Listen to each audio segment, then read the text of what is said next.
Ministry, Media, Chief Director, Deputy Minister, and Honorable Minister. On behalf of the Minister and the entire management of the ministry, I warmly welcome you to the Ministry of Health. As you are all aware, this morning we have gathered here for this, big press conference. Last Sunday, we are aware of what happened, and today the Honorable Minister is here to brief us. I wouldn't want to take words out of his mouth, and so distinguished ladies and gentlemen, I'll call to the podium our Minister of Health, the Honorable Governor.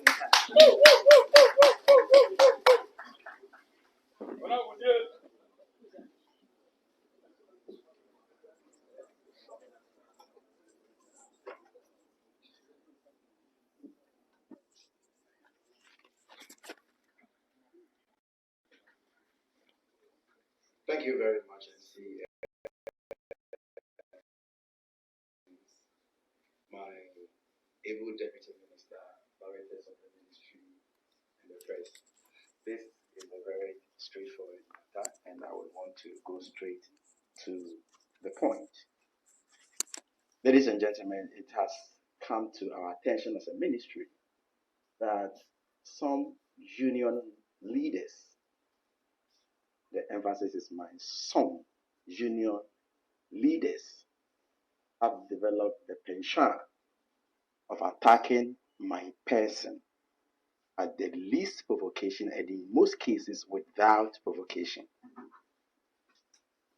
I think that as a ministry, we have a clear mandate to deliver, to improve upon the health sectors. And it is expected, especially the players in the sector, for everybody to come on board for us to improve upon the sector. We have Mahama cares to deliver. Now, at this point in time, we are ruling out the secretariat. We have free primary health care to deliver, and we are aggressively pursuing it. We have to ensure that claims at National Health Insurance are paid promptly, and all of you attest to the fact that we are doing so. We have our health facilities to retool. Maybe within the week, I will be taking delivery of equipment for screening of cervical cancer delivered by Telecell. These are the issues. When we took office, the portal for admission, we had to improve upon it. Today, as I speak to you now, people sit at the comfort of their homes and can apply. These are the things I think that everybody must come on board for us to address. How we can fight outbreaks. We have MPOs at hand at the moment. We have the National Rapid Response Team, we have the Regional Rapid Response Team, the District Rapid Response Team, and very soon we are taking delivery of vaccines to integrate it as part of our response mechanisms. We have huge numbers of health professionals who have completed schools and they are sitting at homes. And the government is putting effort in place to be able to make sure that these health workers who are at home get employed. Government is looking at employing some of them. We are looking at how we can export some of them. And measures include how we can look at it from the point of making them attractive on the global market. Specialists coming out with programs, that will make them specialists. And at the moment, as I speak to you now, we are looking at the post-basic specialist program. We've constituted a committee, including the rector of Ghana, Ghana Nurses and Midwives College, and then the registrar for NMC, right? for all of us to come together, to let us come together and find solutions to the problems that exist. That is our preoccupation. Ladies and gentlemen, at this point, let me use this opportunity to state the chronological event that happened after the incident that occurred at the Ridge Hospital. On Monday morning, I sent a delegation to Ridge Hospital to ascertain the situation. When the delegation came back, upon debriefing, I realized that I had to follow up. And ladies and gentlemen, let me state this, that I have the health workers of this country at heart. And so any attempt by any individual or any group of people to try to incite the health professionals against government, pretending he cares more than us, is unfortunate. And we must stop that. It's an avoidable tension we must avoid. It doesn't help the sector. If indeed you are a practicing health professional in the sector, it doesn't help the sector. And so when the delegation came back, I had to follow up. I was in a company with the Deputy Director General and other directors of the ministry. We joined the medical superintendent at the Ridge Hospital, and I visited the victims. After going around, we had a closed door meeting to discuss the issues, not insults. One, how to look at beefing on the internal security, staffing issues. So after the closed door meeting, I came out to address the press to categorically condemn the physical attack. And that is the most important aspect. And for me, let me at this point reiterate to the whole country that irrespective of the level of provocation at any health facility in this country, nobody, irrespective of your status in society, absolutely nobody has the right to attack any health professional in this country. That is the gravamen of the issue. No diversionary tactics about handshaking. That is what we must concentrate on, to send a clear signal that our health professionals working at the various health facilities are safe. And so after the engagement with the management, when I pulled out of the ward, then in fact, in the engagement with the management, I made it clear to them that I had listened to their side of the story. Therefore, as a minister, I will also listen to the other side of the story. And I then constituted a committee, look into the matter, bring out recommendations for implementation. A lawyer, a nurse, a medical doctor, an auditor, an HR person to go into the matter. And when I pulled out, my attention was drawn to a gentleman called Ralph, who was at the center of the controversy. And so he was working towards us as a group. The medical director was with me. The deputy director general was also with me. Then I asked, why did you do this, gentleman? When I asked, most of you were there. I mean, the press, you were there. So you can attest to what I'm saying. You were there with me. When I asked him, the gentleman then stretched his hand, shaking me and trying to whisper something into my ears. Ladies and gentlemen, at this point, should I push the guy that don't whisper anything into my ears? Should I snub him? Should I shout at him? Even if that guy has been prosecuted and sentenced to life imprisonment, and he stretches his hand to shake me as a minister, as a public officer, I have the duty to stretch and greet him. So let us not reduce the fact that I shook hands with him. Does not mean that I should stop any measure or any steps that the ministry or government will take to unravel the situation.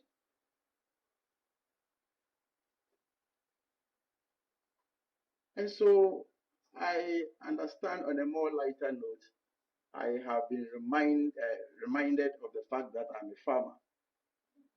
Yes, nobody needs to remind me. I'm a proud farmer, and everybody knows it. Not until my appointment, I was one of the largest rice farmers in this country, and I'm proud of that. Please, we have a lot to deliver, and some of these things will not divert our attention. We will continue to do our best for Mother Ghana. I thank you for the opportunity. All lengths to support the minister because of the good work he is doing in the health sector. We have, so that you can help the public reach out anytime they have complaints, anytime they go to the hospital. We are adding this. This is not one of our mandates. It's supposed to be the agencies, Ghana Health Service, CHART, teaching hospital. But the Minister for Health thought that this will go a long way to enhance service delivery. Thank you very much. So we'll go straight to the questions. We'll take 5. Let's take a health minister. You heard instances where people have to literally fight with health workers before some form of attention is given to their relative or sick relative. What will you do about that? Because you will hear a lot of people say, until you express anger, sometimes they do not even give you a listening ear. So how do we salvage the situation such that I don't feel that way, and then sometimes endangering the lives of health workers? Thank you very much. We'll take the next one. Please, let's go straight to the point of the interest we have, or this story has generated. Let's go straight to the point. My name is George Fafini. I work at TV3. So I had to take Raffle to revisit the issue of medical negligence. There's been one, maybe 2 cases that actually caused the nation. So before this, what was the ministry doing to tackle medical negligence? I think it's an issue of great concern. The others that are saying that the next in question test the law, because obviously I know the leadership of the Ghana Registered Nurses and Midwives Association to advise themselves if their grievances are not met. So he has to go to court, file the complaints, and not the leadership. I think while she's also testing the law, what do you think is the appropriate channel where Araf could actually use this platform? Thank you very much. We'll go to GBC. Sarah.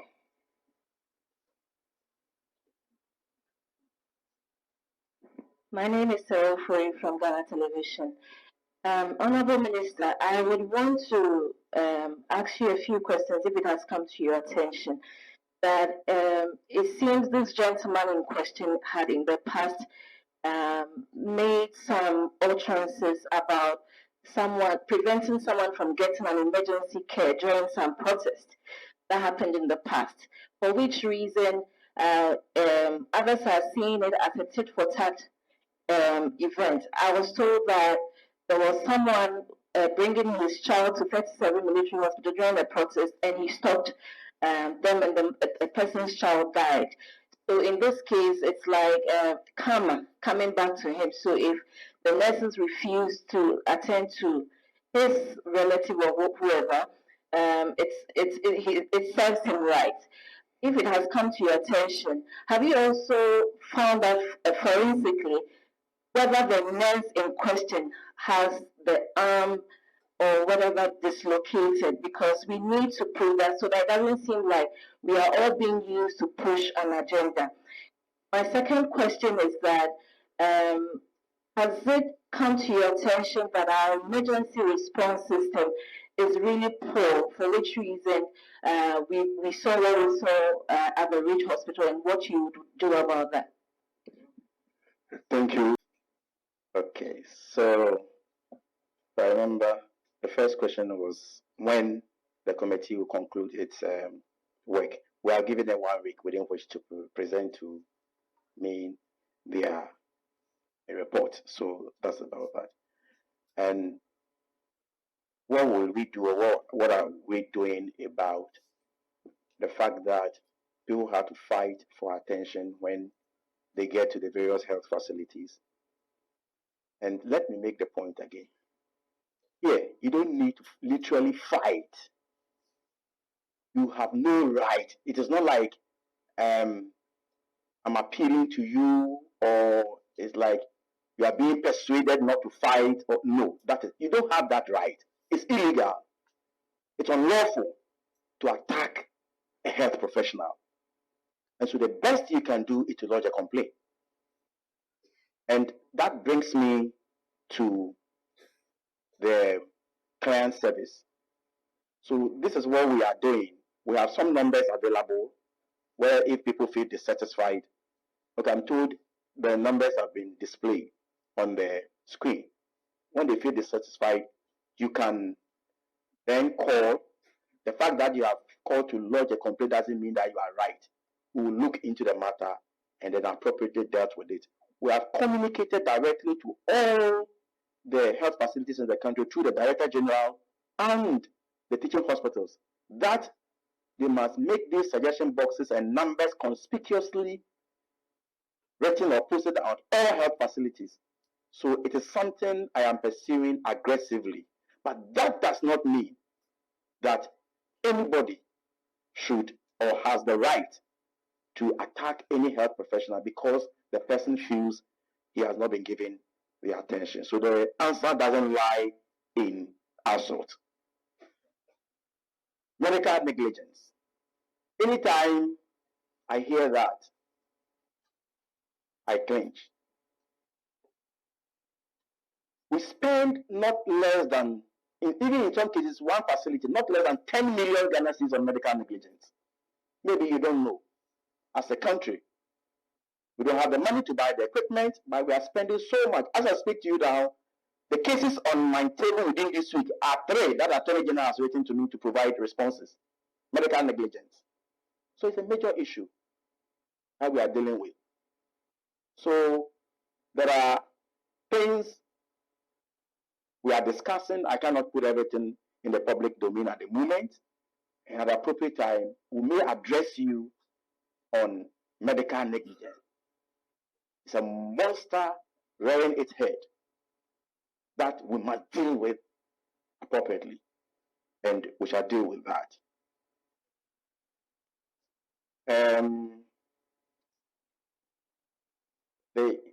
Somebody made mention of the fact that the gentleman in question has done something in the past, and so this one he serves him right.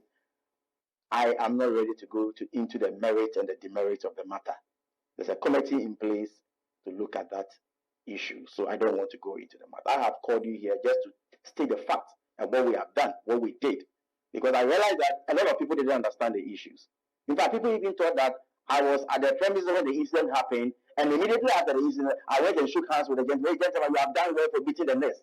Can you imagine? Can you? If I think that way, the president, His Excellency John Mahama would have made me the minister for this sector. That would have been insane, right? With the greatest of respect, I didn't do that, and I will not do that. I have my health workers at heart. But the point must be made. I am a minister for the health workers, and I'm a minister for the good people of this country. Whether or not to go and check where the nurse's arm has been dislocated or dysfunctional or whatever you call it, please, that one is part of the investigation, and we'll leave it at that. Emergency system, yes, we have emergency systems in place, but we can only improve upon our emergency system, and it's part of the ongoing, retooling and some of the things we are doing to improve upon the health sector. And so we'll continue to do that. There is a lot, in fact, in the health sector, we have a lot to do. There's a lot. But I can assure you, I'm enjoying those challenges. So together we'll work. So if anybody has good ideas, it doesn't mean because I'm the minister, I have all the wisdom and all the ideas in my head. Sometimes I see people's ideas and see if it is good for the country, we implement them. And so that is what I can say. As for your rice, one is 350 Ghana cedis. When you met the gentleman, you said he said something to your ears. Share with us so that you can help us with our reportage.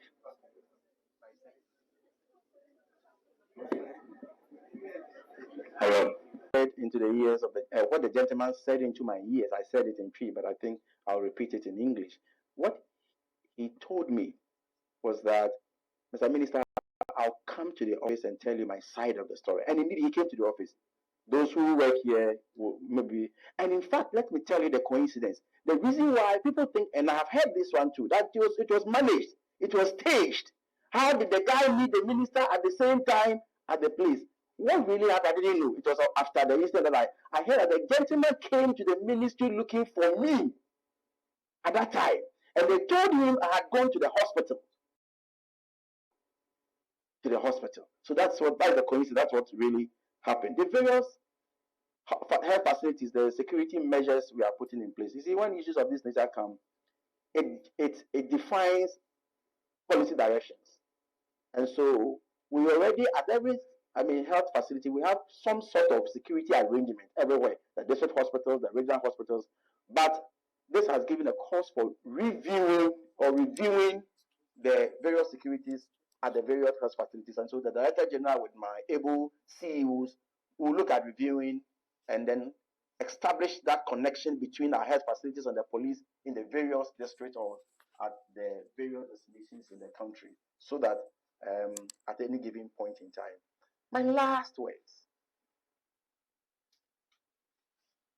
One, I've made this point more than 5 times in my submission.